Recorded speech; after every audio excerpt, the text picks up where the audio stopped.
Saudara Polda Jawa Barat tetapkan 13 orang tersangka kasus sindikat internasional perdagangan bayi. Sebelumnya Polda Jawa Barat menyelamatkan 6 bayi korban perdagangan sindikat itu. Selain menangkap dan menetapkan tersangka, polisi juga menyita puluhan dokumen, telepon genggam hingga buku rekening sebagai barang bukti. Kepala Bidang Humas Polda Jawa Barat Kombes Hendra Rohmawan bilang, total ada 25 bayi yang telah diperjualbelikan oleh sindikat ini sejak tahun 2023 yang lalu. Selain 13 tersangka, Polda Jawa Barat juga memburu 3 orang yang terlibat sindikat ini yang statusnya masuk dalam daftar pencarian orang atau DPO. Ini ada dari beberapa lihat di belakang kita adalah para tersangka yang berjumlah 13 orang yang sudah kita amankan. Fakta-fakta penyidikan bahwa tersangka sudah melakukan tindak pidana perdagangan sejak tahun 2023. Tersangka sudah melakukan perdagangan bayi kurang lebih 25 orang dan melakukan perekrutan bayi-bayi tersebut sejak dalam kandungan. Bayi-bayi yang baru lahir tersebut oleh tersangka diserahkan kepada penampung.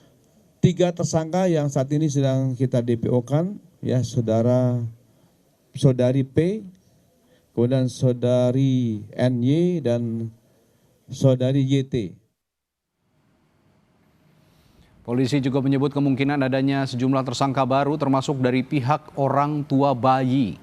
Di Reskrimum Polda Jawa Barat Kombes Surawan bilang pihaknya masih menelusuri keberadaan orang tua bayi, termasuk motif bayinya diserahkan kepada orang lain.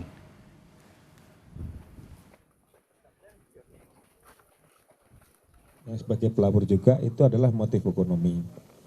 Nah, ini PR kita juga untuk menelusuri kepada para pelaku siapa sih orang tua bayi ini sebenarnya. Ini kan baru keterangan sepihak dari orang yang baru dari tersangka yang merekrut bayi. Kita masih dalam nilai keterangan dia, orang tua siapa, sehingga nanti keterangannya akan match antara perekrut dengan orang tua bayi. Apa motifnya? Apakah memang dari hasil hubungan gelap yang dia mungkin malu untuk merawat bayi itu, atau memang betul-betul motif ekonomi sehingga ketidakmampuan dia untuk merawat, atau memang ini dijadikan lahan untuk mencari keuntungan oleh orang tuanya.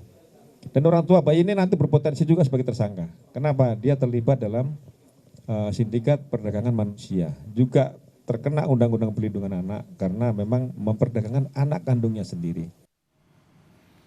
Sementara itu Polda Jawa Barat memastikan kondisi 6 bayi yang diselamatkan dalam keadaan baik.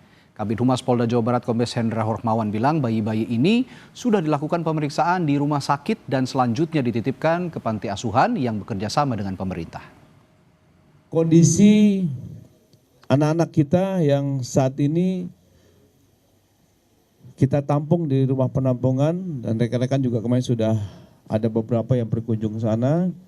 Yang pasti sejak awal setelah kita bawa dari rumah penampungan dari Kalbar Pontianak, kita rawat inap dulu di rumah sakit Sartika Asih untuk memeriksa kesehatannya. Ya, general check up sudah dilakukan, kemudian kebutuhan dari si bayi sudah kita lengkapi, kemudian kita serahkan kepada panti asuhan yang saat ini bekerja sama dengan pemerintah.